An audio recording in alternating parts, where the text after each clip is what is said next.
What's going on, guys? Welcome back to the Watch and Cut channel. I'm your host, Alex, and today we got kind of a cool video to do. This is from Mechforce, and actually that's who manufactured it.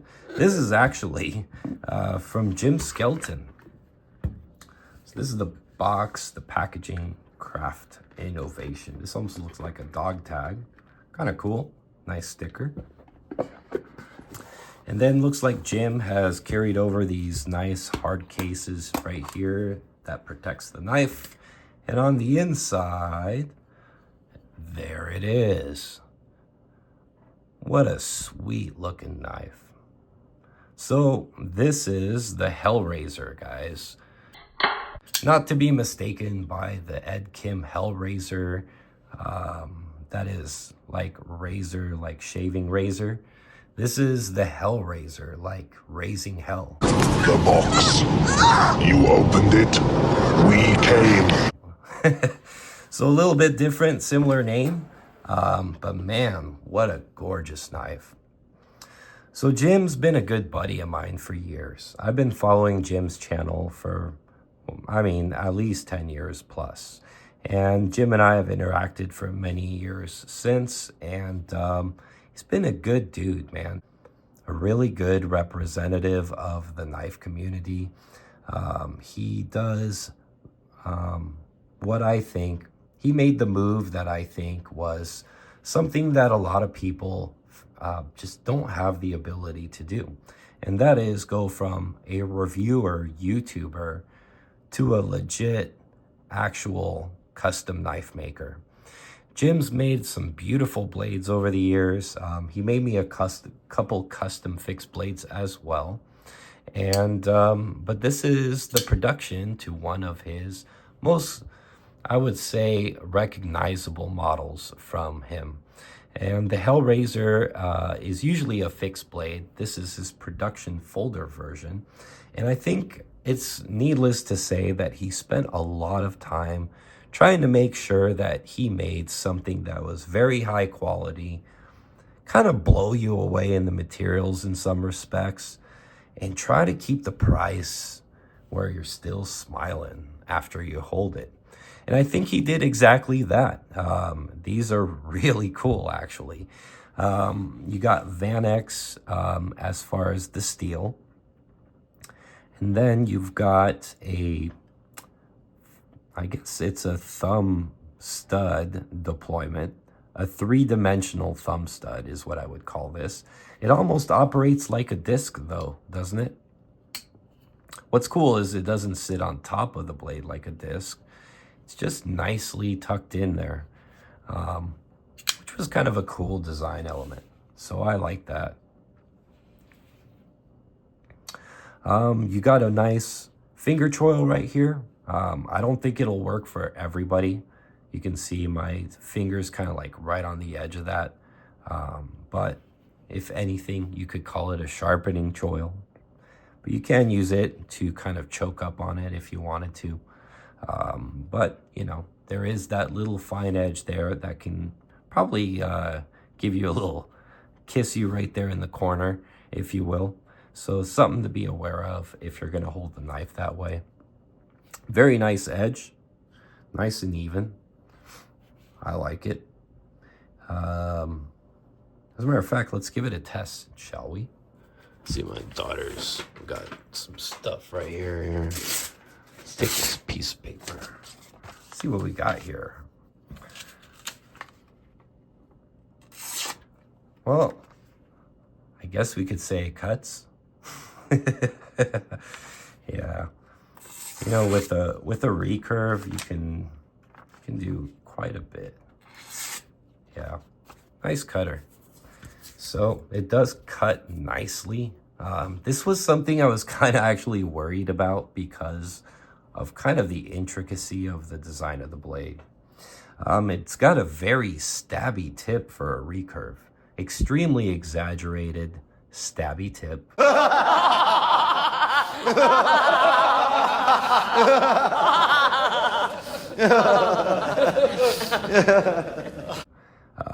And then you can see kind of the faux edge up at the top. which is basically kind of like a swedge. It's kind of like a recurve spear point, drop point. I don't know, man. I don't even know what to really describe this thing. It's not a Tonto, but it does kind of, I don't know. It's got that, you know, almost flat edge, not quite. Yeah, very cool. I'm going to stop trying to describe the blade. You got your very simple kind of laser engraving right here of Mechforce and the Van X steel. On the show side, he decided to put his logo right here on the pivot, which I think is super cool, rather than just putting it on the blade. The blade being sterile on this show side is exactly what I like. So nicely done there. You do have some jimping up at the top. If that's your thing, you can place your finger right there to kind of choke up on it, or you can just extend out. Comfortable knife, definitely comfortable. I think I also want to applaud Mechforce for spending so much time chamfering the edges very, very nicely. There's a lot of rounding. Everything's soft. There's no like sharp edges or anything like that. So I really like that. As far as the lock side, this is a frame lock. As you can see from the bottom, you got your lock bar that extends all the way. You do have an external cut, which I technically always prefer internal cuts. I know they behave differently, but they do look nice.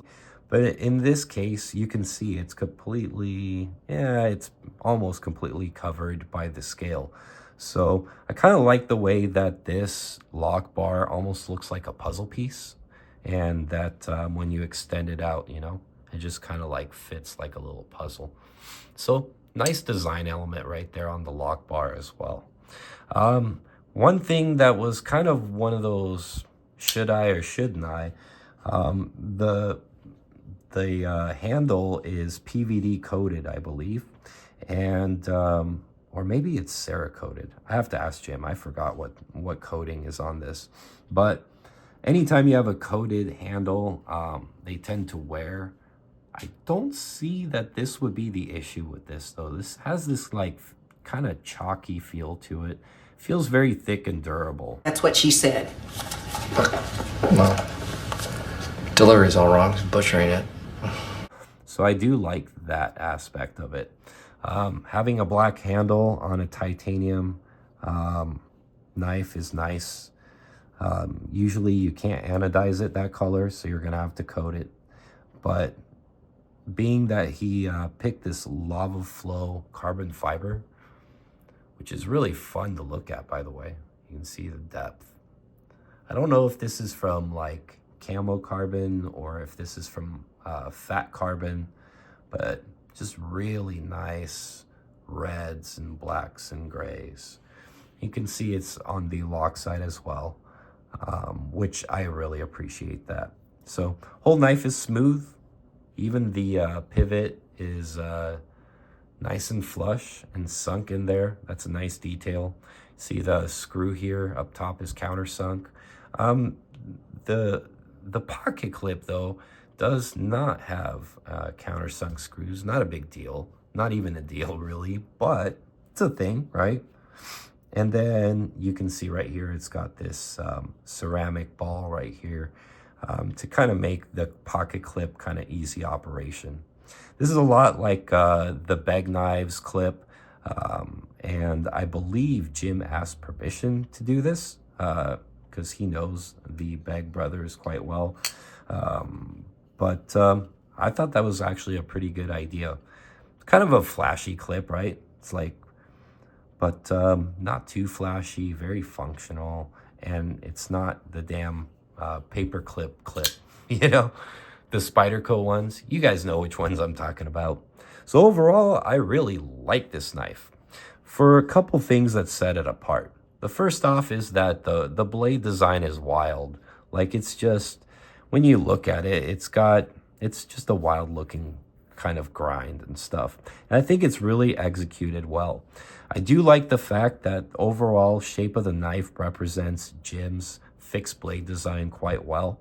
My buddy Dirk did a video on this knife, and next to his fixed blade, the custom Hellraiser, and you can see them both next to each other and really recognize the design language. And that's another thing that I really like, that he translated that to his folder.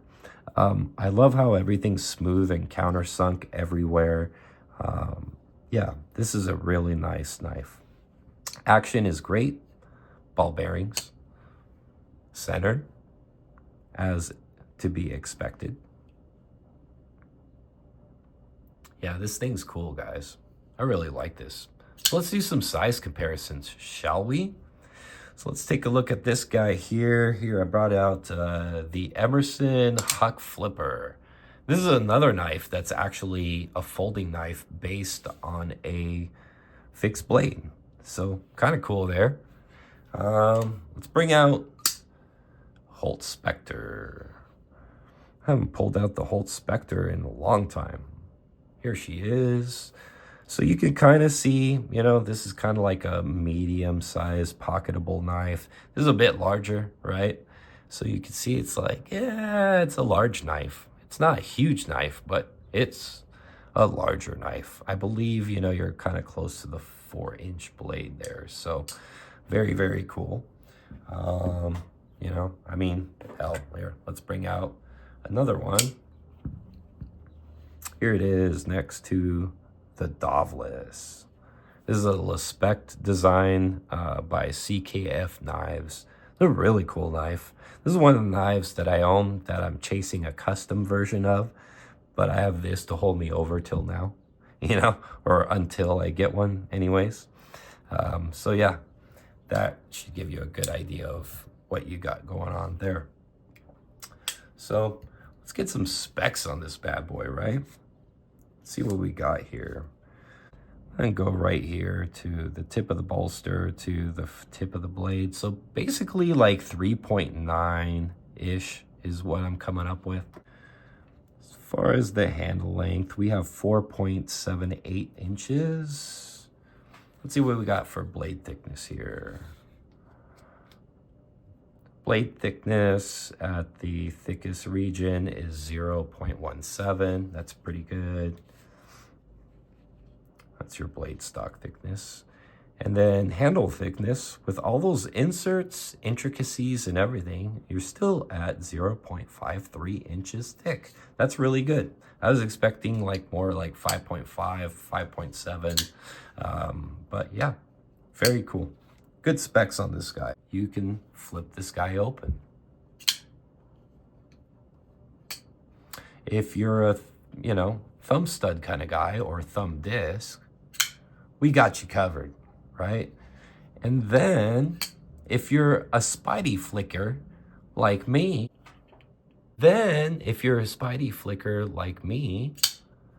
you got that covered too, which is super, super cool.